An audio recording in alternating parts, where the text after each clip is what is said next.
À la fin de cette vidéo, tu sauras faire ton circuit GPL de A à Z, 100% homemade, tout seul. Le butane et le propane, c'est les deux gaz qui sont le plus couramment utilisés en van ou en camping-car. On a le butane qui peut pas descendre en dessous de 0 degrés et le propane qui lui peut descendre jusqu'à moins 42 degrés. Donc ce qui est déjà bien plus intéressant. Donc il faut savoir que du coup tous les appareils qui marchent, donc soit au butane soit au propane, marcheront aussi au GPL. Donc c'est-à-dire gazinière, chauffe-eau et j'en passe. Donc il y a l'aspect financier et il y a l'aspect pratique. Pour l'aspect financier, on verra ça plus tard dans la vidéo, donc dans tout ce qui concerne le budget. Et pour l'aspect pratique, on va voir ça tout de suite. Pour l'aspect pratique, il faut savoir déjà que vous n'aurez pas du tout à manipuler votre bouteille de GPL puisque celle-ci restera fixe dans votre caisson étanche. Deuxièmement, vous n'aurez pas à changer de bouteille à chaque fois que vous changerez de pays, parce qu'il faut savoir que les bouteilles de butane et de propane varient selon les pays dans lesquels vous vous trouvez. Vous aurez simplement à changer votre petit adaptateur qui se présente comme ça, donc selon le pays dans lequel vous vous trouvez. Ça, on peut déjà dire que vraiment c'est hyper pratique. Du coup, ça limite aussi tout ce qui est dangerosité de manipulation de bouteilles. Je sais pas si ça se dit comme ça, mais je le dis comme ça. Bon, il est temps de te présenter notre circuit. Donc le circuit, on va te le présenter du remplissage à la combustion pour les appareils du style cuisinière, chauffage, chauffe-eau, etc. Tout commence par le remplissage. Donc le remplissage il se fait à l'extérieur grâce à une coupelle. Les coupelles vont changer en fonction des pays. Donc nous par exemple pour la France c'est une coupelle comme ça qu'on va venir visser à l'intérieur et puis avec le pistolet on va remplir tout simplement par cet organisme de remplissage. Ok mec. Prise de remplissage extérieur, elle est raccordée à la bouteille par une lyre qui fait 1 mètre. Cette lyre, elle va passer dans un caisson étanche, un espèce de couloir étanche qui est entre le gros caisson où il y a la bouteille et la prise extérieure. C'est super important que ce soit étanche, c'est pour ça qu'on a fait un couloir pour raccorder du coup la prise extérieure au gros caisson étanche principal. Cette lyre, en passant par le couloir, elle atterrit dans le gros caisson étanche principal. Donc ce caisson étanche, on l'a étanchéifié grâce à du silicone qu'on a mis sur toutes les arêtes à l'intérieur. Et puis pour l'étanchéité de la porte, on a mis du joint de fenêtre, donc ça passe plutôt bien. Ce caisson étanche, il doit être aux normes. Le marquage de la pression de service à mettre à l'intérieur. Il y a le marquage lire les instructions aussi à mettre à l'intérieur. Il y a un autocollant GPL aussi à mettre. Donc ça c'est tout dans les normes qu'il faudra que tu lises aussi. Parce que les normes, il faut les respecter. Et puis c'est ça qui va faire que ton installation va passer auprès d'un organisme comme Caligas, quoi. Et que tu vas obtenir ton certificat, ton précieux certificat. Dans ton caisson étanche, il va falloir que tu fasses une ou plusieurs aérations. Tu as le choix.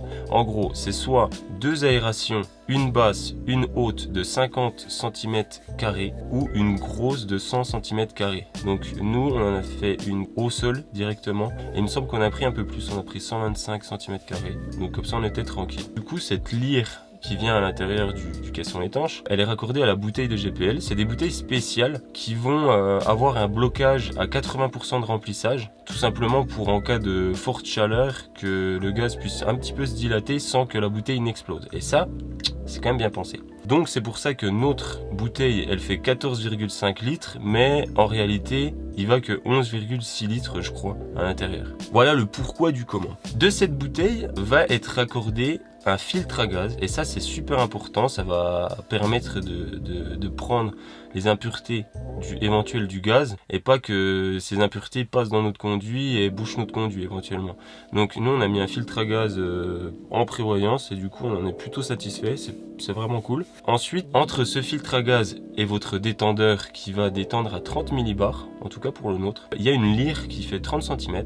Il y a des dates de péremption sur ces lyres. C'est à surveiller cette date parce que c'est pas à vie. Donc ensuite on passe au détendeur. Le détendeur il doit détendre à 30 millibars, ça c'est important. Et puis de ce détendeur, ensuite on raccorde ce détendeur avec un raccord olive. Nous on a fait toute notre installation avec ces petits raccords olive. Donc un raccord olive c'est ça, c'est un écrou avec un petit raccord comme ça. En passant le tuyau de cuivre à l'intérieur et en le vissant, ça va s'écraser et du coup ça va faire quelque chose d'étanche. Voilà. Ça il va falloir mettre un petit peu de ruban, voilà, pour le gaz. Tac. Donc on raccorde tous nos appareils avec des raccords olive, très pratique, super facile à démonter, voilà, au moins c'est bien plus facile que de souder. De notre détendeur, ensuite on passe en tuyau de cuivre, voilà, diamètre 8 mm.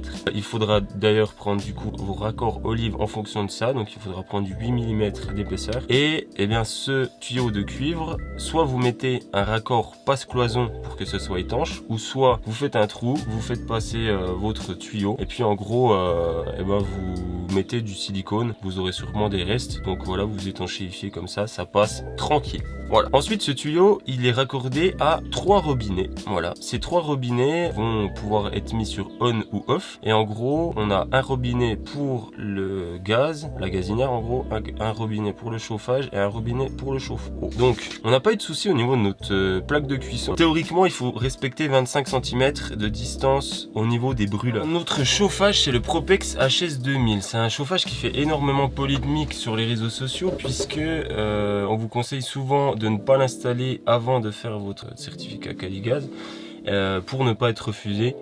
Et du coup, si vous l'installez par la suite, vous êtes un peu dans la merde si vous avez un incendie de votre van. Donc nous, on a joué la carte de la sécurité, on l'a installé. Et puis ça nous a valu une petite contre-visite puisque la sortie des gaz brûlés était sous le camion et il faut qu'elle soit sur le côté du camion. Voilà. Mais maintenant, au moins, on est en règle. Donc voilà, vous saurez. Ça passe. Le chauffe-eau, il n'y a pas de problème, c'est le Truma B10 et c'est un des 2 chauffe-eau, je crois, qui est homologué. Donc il n'y a pas eu de souci au niveau du chauffe-eau.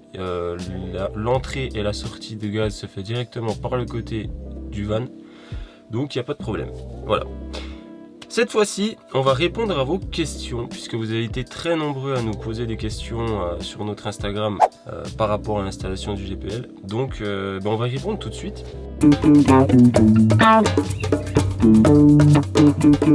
C'est le moment tant attendu. On va parler du budget et le coût total de notre installation. Donc on va commencer d'abord par le kit GPL qui va coûter 185 €, le raccord olive pour 30 €, le kit pour 13 €, le certificat Caligaz pour 444 €, le prix de la carte de visite, donc des pour 120 €, ainsi que le prix de l'huile essentielle pour 50 €. Ce qui nous fait un total de 884 €. Et bien tout simplement, si vous étiez au butane, il sera rentable à partir d'une dizaine de remplissages. Et si vous étiez au propane, il sera rentable à partir d'une vingtaine de remplissages.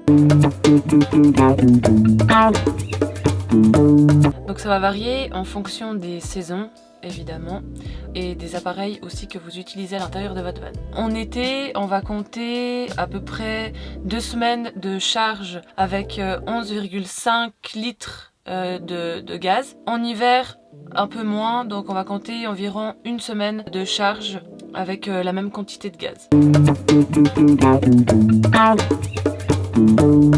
C'est à peu près 9,80 € pour 11,5 litres. Ça dépend des mètres carrés hors tout de votre van. Donc c'est la longueur totale de votre van et la largeur totale de votre van sans les rétroviseurs. Il y a un tableau qui vous dit combien doit faire cette aération. En gros, nous, c'est un van qui fait entre 10 et 15 mètres carrés hors tout. Et pour ça, il faut une aération basse qui fait 2000 mm² et une aération haute qui fait 12 500 mm².